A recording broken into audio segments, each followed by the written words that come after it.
সবাই আমার কাছে জানতে চেয়েছিল কিভাবে টাঙ্গুর হাওরে যাব এবং কত টাকা খরচ হয়েছে, তাই এই ভিডিওটা আপনাদের জন্য। আসসালামু আলাইকুম, কেমন আছেন সবাই?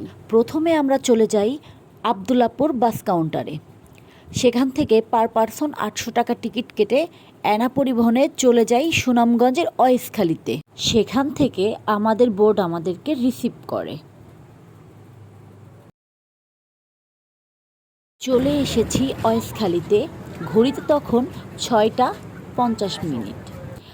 সকল বোট সকল যাত্রীর জন্য অপেক্ষা করছে অয়েসখালীর ঘাটে। আমরাও উঠে পড়লাম আমাদের বোটে এবং আমরা আমাদের মতো যে রুমগুলো বুকিং দিয়েছিলাম সব কিছু ঠিক আছে কিনা সেটা চেক করছি। আলহামদুলিল্লাহ সব কিছু ঠিক আছে। পৌঁছানোর সাথে সাথেই শুভেচ্ছা জানিয়ে আমাদেরকে দেওয়া হয় ওয়েলকাম ড্রিঙ্ক।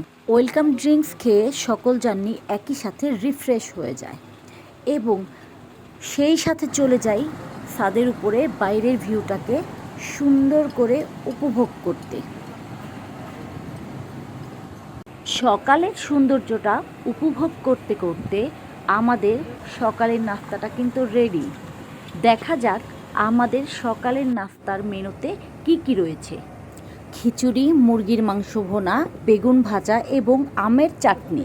সকালের নাস্তা শেষ করার ঠিক 2 ঘন্টা পরে দিয়ে দেয় হালকা কিছু নাস্তা এবং চা আনলিমিটেড। বাইরের সৌন্দর্য উপভোগ করতে করতে আমরা পৌঁছে গিয়েছি ওয়াচ টাওয়ারে। ওয়াচ টাওয়ারে এসে আমরা ছোট একটা ডিঙ্গি নৌকা ভাড়া করি, যার ভাড়া ছিল 100 টাকা। 30 মিনিট এই হাওরটাতে আমাদেরকে ঘোরাবে। ওয়াচ টাওয়ারের চারিপাশটা এতটাই সুন্দর, এখানে না গেলে সত্যি এর সৌন্দর্য কখনোই উপলব্ধি করতে পারবেন না। এই যে হচ্ছে সাহসী নারী, আমার পিং পাং দিয়ে কি যে একটা অবস্থা। শুধু একটু নামো নামো না, আমি শুধু পাটা ভিজাবো আর কিছুই না, কারণ আমি অনেক ভয় পাই। আমার কিন্তু সাহস নেই, কিন্তু আমার অনেক শখ আছে। আমার প্রচুর শখ, আমি এই পানিতে নামবো। হাওরে আসবো আর হাওরের পানিতে নামবো না, এটা কিন্তু অসম্ভব। তাই আমি হাওরে এসে একদম ঝাঁপিয়ে পড়ি হাওরের পানিতে। পায়ের নিচে প্রচণ্ড কাদা, তাই আমি গাছের উপরে। হাওরে আসবো আর নৌকায় বসে চা খাবো না, তা কি কখনো হয়? তাই আমি সবার মতো নিয়ে নিলাম 1 কাপ রং চা, যার মূল্য অনলি 10 টাকা। গোছল শেষ করে আমরা চলে যাচ্ছি আমাদের বোটে। অলরেডি আমাদের জন্য দুপুরের লাঞ্চ রেডি। এইরকম সুন্দর একটা পরিবেশে কেউ কি কখন লাঞ্চ করেছেন? দেখেন, হাওরের মাছ, একদম হাওরের তাজা মাছ মামারা মেরে রান্না করে নিয়ে এসেছে আমাদের জন্য দুপুরে লাঞ্চ করতে। দেখেন কতটা সুস্বাদু। জীবনকে উপভোগ করতে চাইলে চলে আসবেন টাঙ্গুর হাওরে।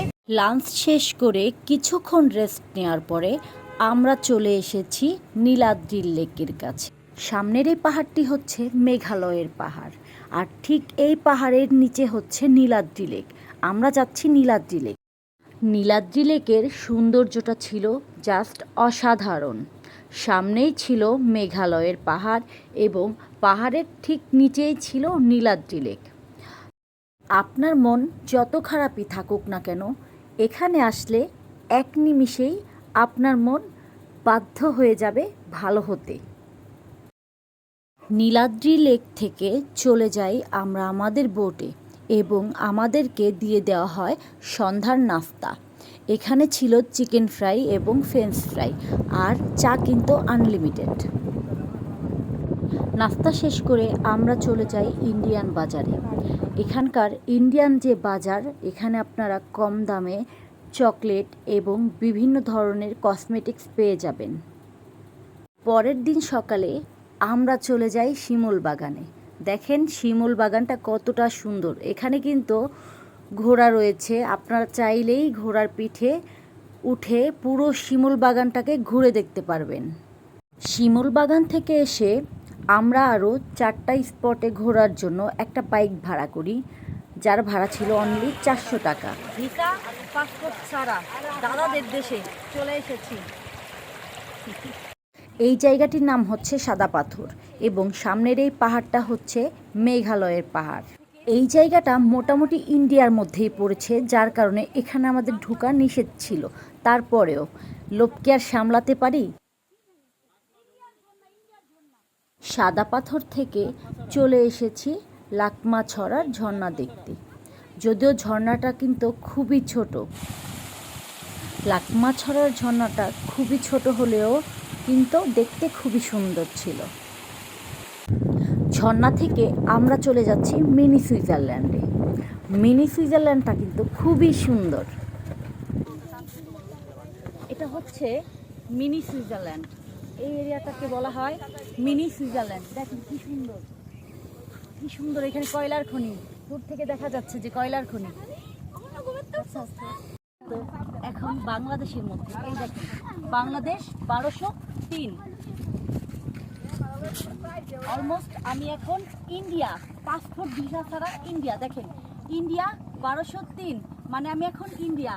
আপনারা যারা যারা পাসপোর্ট ছাড়া ইন্ডিয়া আসতে চান তারা চলে আসবেন টাঙ্গুর হাওরে, সুনামগঞ্জের জায়গাটার নাম বারিক্কা টিলাতে। বারেক্কা টিলা থেকে চলে এসেছি জাদুকাটা নদীতে। বিশেষ করে জাদুকাটা নদীতে নিয়ে আসা হয় গোসল করার জন্য। গোসলের আগে সবার মতো আমিও একটু দৌড়াদৌড়ি করছি। বিশেষ করে জাদুকাটা নদীর সামনে যে বালিটা রয়েছে, এই বালিটা কিন্তু সাধারণ কোনো বালি না। এটা হচ্ছে আমাদের যে কাজে ব্যবহৃত হয় যে বালি, এটা হচ্ছে সেই বালি। এখান থেকেই সব জায়গায় বালি পাঠানো হয়। জাদুকাটা নদী থেকে গোসল শেষ করে চলে যাব আমাদের বোটে এবং দুপুরে লাঞ্চ করে আমরা চলে যাব সুনামগঞ্জের উদ্দেশ্যে। অন্তত মজার মজার দুপুরের খাবার খেতে চাইলে চলে আসবেন হাওরে। আমাদের হাউস বোটের নাম ছিল রঙিলা বারোই। সার্ভিস কোয়ালিটি এবং খাবার দাবার সব কিছু মিলিয়ে খুবই ভালো ছিল। আপনারা চাইলে রঙিলা বারোইতে টাঙ্গুর হাওরের ট্যুরটা দিতে পারেন।